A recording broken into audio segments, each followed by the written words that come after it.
Hello guys, मैं पूजा राठौर आज सी programming का एक बहुत ही इम्पोर्टेंट टॉपिक लेकर आई हूँ इस वीडियो में, जिसे हम बोलते हैं लूपिंग कंस्ट्रक्ट।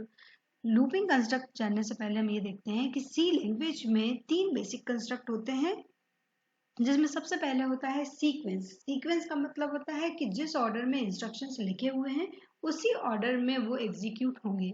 जो इंस्ट्रक्शंस पहले लिखे हुए हैं वो पहले एग्जीक्यूट होंगे और जो इंस्ट्रक्शंस बाद में लिखे हुए हैं वो बाद में एग्जीक्यूट होंगे। सेकंड बेसिक कंस्ट्रक्ट आता है सिलेक्शन। सिलेक्शन में एक पर्टिकुलर कंडीशन के बेसिस पर हम कुछ स्पेसिफिक स्टेटमेंट्स को एग्जीक्यूट करवा सकते हैं। वो कंडीशन अगर ट्रू होगी तो ही वो स्टेटमेंट एग्जीक्यूट होंगे, अदरवाइज वो एग्जीक्यूट नहीं होते हैं। थर्ड बेसिक कंस्ट्रक्ट होता है इटरेशन। Iteration means repetition. जब हमें किसी भी स्टेटमेंट को बार बार एग्जीक्यूट करने की जरूरत होती है तो हम उस स्टेटमेंट को उतनी बार लिखने के बजाय लूपिंग कंस्ट्रक्ट का यूज करते हैं। तो लूपिंग कंस्ट्रक्ट में तीन तरह के लूप हम आज देखेंगे, जिसमें पहला है फॉर लूप, उसके बाद में है व्हाइल लूप और तीसरा है डू व्हाइल लूप। सबसे पहले हम फॉर लूप का सिंटैक्स देखते हैं। तो इसके लिए हम लिखेंगे फॉर कीवर्ड एंड देन हम ओपन ब्रैकेट लगाएंगे एंड यहाँ पर एक सेक्शन बनाएंगे और दूसरा सेक्शन बनाएंगे एंड तीसरा सेक्शन बनाएंगे। इसके बाद में हम यहाँ पर ओपन ब्रैकेट बनाएंगे और यहाँ पर क्लोजिंग ब्रैकेट बनाएंगे। ये जो है ये सिंटैक्स है फॉर लूप का, जिसमें हम फॉर कीवर्ड लिख रहे हैं। ये जो पहला सेक्शन है ये इनिशियलाइजेशन के लिए है, सेकंड सेक्शन कंडीशन के लिए होता है और थर्ड सेक्शन इंक्रीमेंट और डिक्रीमेंट स्टेटमेंट्स के लिए होता है। यहाँ पर फर्स्ट जो सेक्शन है ये वाला वो हमेशा एक ही बार एग्जीक्यूट होता है। कंडीशन वाला सेक्शन n+1 टाइम्स एग्जीक्यूट होता है और इंक्रीमेंट और डिक्रीमेंट स्टेटमेंट वाला जो सेक्शन है वो n टाइम एग्जीक्यूट होता है। कंडीशन के बेसिस पर इस ब्लॉक के अंदर लिखे हुए स्टेटमेंट n टाइम्स एग्जीक्यूट होते हैं। अब हम एग्जाम्पल के रूप में देखते हैं कि अगर हमको 1 से 10 तक की काउंटिंग प्रिंट करनी है तो फॉर लूप का इस्तेमाल करते हुए हम कैसे काउंटिंग को प्रिंट कर सकते हैं। तो इसके लिए सबसे पहले हम प्री प्रोसेसर डायरेक्टिव का यूज करते हुए standard input output header file को इंक्लूड करेंगे। इसके बाद में conio.h हेडर फाइल को इंक्लूड करेंगे। void मेन फंक्शन की बॉडी स्टार्ट करेंगे, क्योंकि हमें एक ही वेरिएबल की जरूरत है जिसकी वैल्यू हम 1 से स्टार्ट करके 10 तक लेकर जाएंगे। तो यहाँ पर हमने फॉर लिखा और पहली क्योंकि इनिशियलाइजेशन है तो i की वैल्यू को इनिशियलाइज करेंगे 1 से।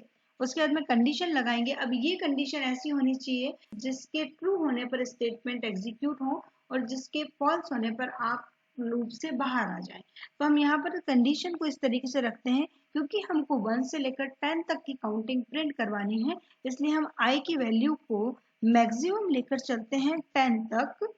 इस तरह से i की वैल्यू 1 है तो 1 जो है लेस देन 10 रहेगा, इसलिए ये कंडीशन ट्रू होगी। पर ये कब तक ट्रू होगी? जब तक कि i की वैल्यू 10 के इक्वल नहीं हो जाती।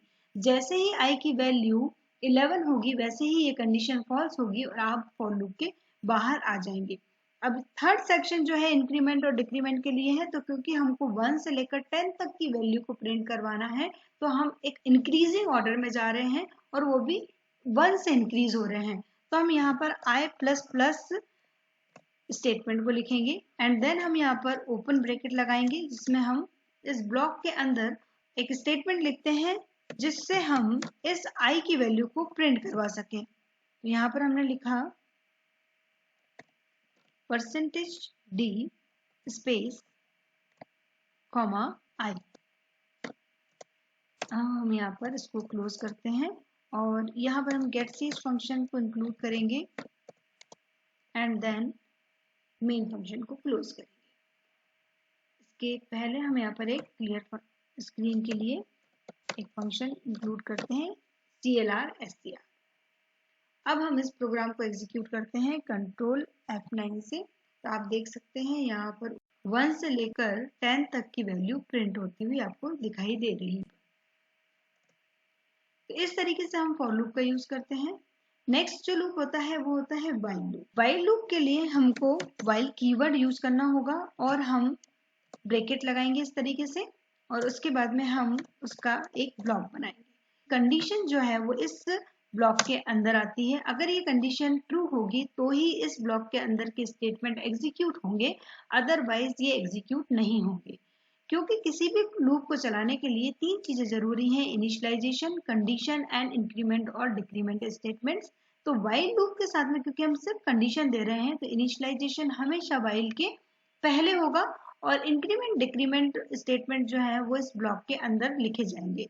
हम व्हाइल लूप से काउंटिंग को दोबारा प्रिंट करने के लिए कोड देखते हैं, जिसमें हम i की वैल्यू को इनिशियलाइज कर रहे हैं 1 से, और यहाँ पर कंडीशन फिर से हम लिख रहे हैं i is less than equal to 10। ये हमारी कंडीशन है और इसके अंदर हम i की वैल्यू को प्रिंट करवा रहे हैं। तो प्रिंट एफ यहाँ पर हमने दिया परसेंटेज d स्पेस एंड इसके बाद में कॉमा करके हम i वेरिएबल को दे रहे हैं। और यहाँ पर क्योंकि अभी हमारे पास में इंक्रीमेंट ऑपरेटर की हमको जरूरत है, एक i की वैल्यू हर बार 1 से बढ़नी चाहिए, इसलिए हम i प्लस प्लस यहाँ पर दे रहे हैं। तो एक और फंक्शन यहाँ पर इंक्लूड करते हैं नई लाइन में इस रिजल्ट को प्रिंट करने के लिए। एक लाइन में हमको फॉर लूप का रिजल्ट दिखाई देगा और दूसरी लाइन में हमको व्हाइल लूप से प्रोड्यूस्ड रिजल्ट दिखाई देगा। तो इसको हम रन करके देखते हैं। आप देख सकते हैं यहाँ पर दो लाइन दिखाई दे रही है। अपर लाइन जो है 1 से लेकर 10 तक वो फॉर लूप के द्वारा प्रिंट हुई है और सेकंड लाइन जो है वो व्हाइल लूप के द्वारा प्रिंट हुई है। नेक्स्ट जो लूप है वो होता है do while loop. Do while loop का अगर हम सिंटैक्स देखें तो उसके लिए हमको यूज करना होता है डू कीवर्ड एंड हम यहाँ पर ब्लॉक बनाते हैं और ब्लॉक के जस्ट बाद व्हाइल लिखते हैं और इसके अंदर हम यहाँ पर कंडीशन देते हैं और यहाँ पर हमको सेमीकोलन देना होता है। तो कंडीशन यहाँ पर आती है इस व्हाइल लूप के अंदर। तो यहाँ इस ब्लॉक में वो स्टेटमेंट्स लिखे जाते हैं जो कि हमको बार बार रिपीटेडली एग्जीक्यूट करवाने हैं इस कंडीशन के ट्रू होने पर।